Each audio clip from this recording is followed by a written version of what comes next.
सास की अंतिम इच्छा। देखिए माँ जी, वो पड़ोस की लूटन मौसी है ना, उनकी बेटा बहू उन्हें गोवा ले जा रहे हैं।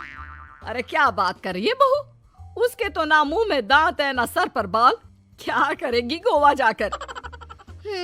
अपनी अपनी किस्मत है माँ जी, लूटन मौसी मरने जो वाली है। हैं? अरे बहू, ये कैसा मरना हुआ जो पहले से ही पता है और ऊपर से गोवा भी घूमने जा रही है। बोला ना माँ जी, ये अपनी अपनी किस्मत है। बात हुई थी मेरी लूटन मौसी की बहू से, बोल रही थी कि चलो दवाई में जो पैसा लगेगा वो गोवा में लगा देते हैं। सास को बहू की बात से पता नहीं क्यों नफरत की बदबू आ रही थी, लेकिन वो कुछ नहीं कहती और कमरे में जाकर लेट जाती है। क्या बात है, लूटन के तो मजे ही मजे है। वैसे आइडिया बुरा नहीं है, थोड़े से पैसे लगाओ और सीधा गोवा की सैर। मैं भी चलती हूँ गोवा। अगले रोज सास तय वक्त पर उठती नहीं। अरे देखो जी, माँ जी अब तक उठी नहीं। आज दूध वाले से दूध और काम वाले के लिए दरवाजा मैंने ही खोला है। अब कम से कम माँ जी का ये तो सुख है कि सुबह जल्दी उठना नहीं पड़ता। अरे बड़ी अजीब हो तुम, मेरी माँ सुबह से उठी नहीं है और तुम्हें चिंता दूध और काम वाली की है। अरे तुम्हें चिंता है ना, तो जाओ जाकर देखो क्या हो गया। वैसे मेरी किस्मत कहाँ लूटन मौसी की बहू जैसी। बेटी को माँ की चिंता होती है, वो सोचता है कि कहीं माँ की सांसें तो नहीं रुक गई और हमें पता ही नहीं चला। बेटा माँ के कमरे में जाता है और वहां जाकर, माँ क्या हो गया है तुम्हें? बेटा, लग नहीं रहा कि अब मैं बचूंगी, लल्लन डॉक्टर के पास ले चले। अरे कैसी बात कर रही है माँ, तेरी तबीयत सीरियस है और मैं तुझे लल्लन झोला छाप डॉक्टर के पास ले जाऊं? ना ना ना। अरे तो कहाँ ले जाएगा बता दे, वहाँ एडवांस दे दिया है मैंने, वो क्या कहते हैं, गूगल पे से। हैं? तूने क्यों पैसे दिए माँ? तुझे पता था क्या कि तू बीमार होने वाली है? सास को लगता है कि कहीं चोरी पकड़ी तो नहीं गई। वो हड़बड़ा जाती है और उसे पसीने निकलने लगते हैं। अरे माँ क्या हो गया, सर्दी में भी पसीने? लगता है तेरी तबीयत ज्यादा ही खराब है और लल्लन डॉक्टर पास ही में है, चल उसी को दिखा देता हूँ। माँ को लेकर बेटा डॉक्टर के पास जाता है, जहाँ माँ ने पहले ही पैसे देकर सेटिंग कर रखी थी। डॉक्टर के क्लिनिक में जाते ही डॉक्टर की ओवर एक्टिंग की दुकान खुल जाती है। हाय राम माँ जी, हे भगवान, अब तो कुछ नहीं हो सकता, ये तो मरने वाली है बेटा। हैं? ओए डॉक्टर है इसलिए इज्जत से बात करूंगा, नहीं तो मेरी माँ को देखे बिना ये बकवास करने के लिए तेरे मुंह में घूसा मार देता। अरे ना ना बेटा, ऐसे मत बोल, वो डॉक्टर है, उसे वो दिख जाता है जो किसी को नहीं दिखता। हाँ माँ, शायद तू ठीक बोल रही है। डॉक्टर क्या दिखा आपको? हमारे डॉक्टर जी, जिन्होंने पहले से ही माँ से बोलने के पैसे ले रखे थे। यमराज, काला भैंस, वो तुम्हारी माँ को ले जा रहा है, ले जाओ इन्हें। यार माँ, ये डॉक्टर ही या तांत्रिक, क्या क्या बोला जा रहा है?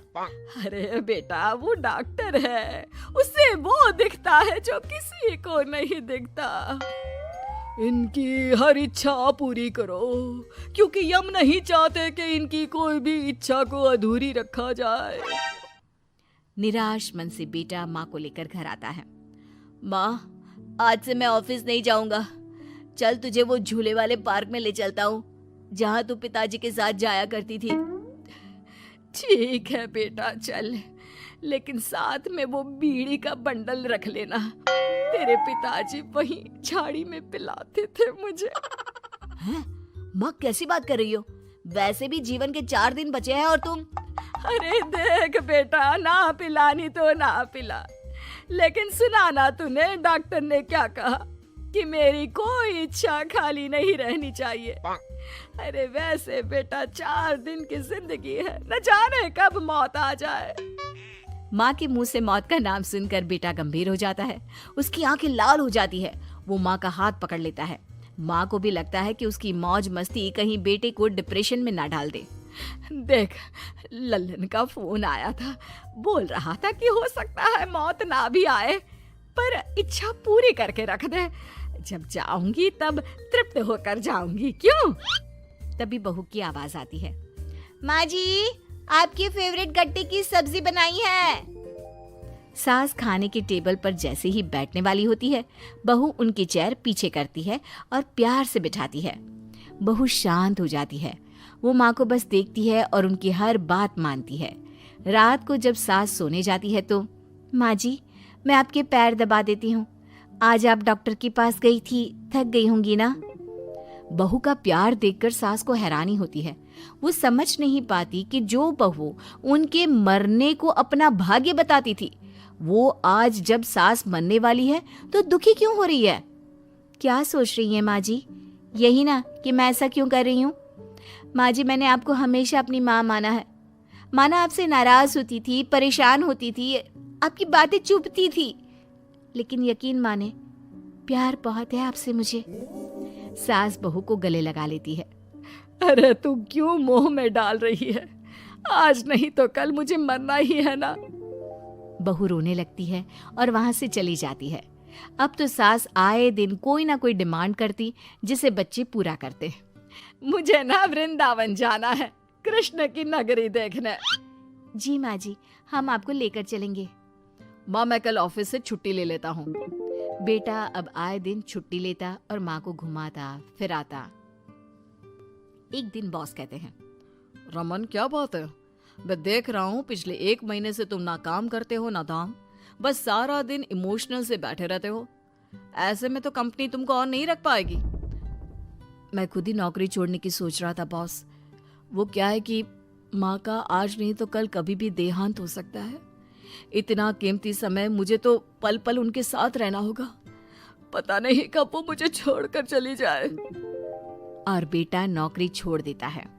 माँ मैंने नौकरी छोड़ दी है, आज से मैं तेरे पास रहूंगा।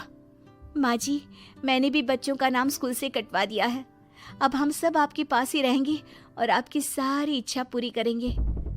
अब सास को लगता है ये तो कुछ ज्यादा ही हो गया। अरे बेटा नौकरी नहीं करेगा तो खाएगा क्या? बच्चे स्कूल नहीं जाएंगे तो साल बर्बाद हो जाएगा। वो समझ नहीं पाती कि क्या करे, कैसे ये ड्रामा खत्म करे। बेटा बहू अब तुम लोगों से एक बात करनी थी। देखो मैं ना बहुत शर्मिंदा हूँ, मैंने झूठ बोला था, मुझे कुछ नहीं हुआ है। वो तो ये बोलकर सास सारी बात घर वालों को बता देती है। ओ माँ सच्ची? हे भगवान मैं जानता था माँ को कुछ नहीं होगा। वाह माँ जी ये तो बहुत अच्छी खबर दी, मैं तो हलवा बनाने जा रही हूँ। तुम लोग मुझसे नाराज नहीं हो? नहीं माँ जी हम बहुत खुश हैं कि आपके मरने की खबर झूठी है। माँ शायद मैं तेरे ठीक होते ही तेरा इतना ख्याल रख लेता तो तुझे ये नाटक करने की जरूरत नहीं पड़ती। माँ जी आप हम लोगों को माफ कर दीजिए।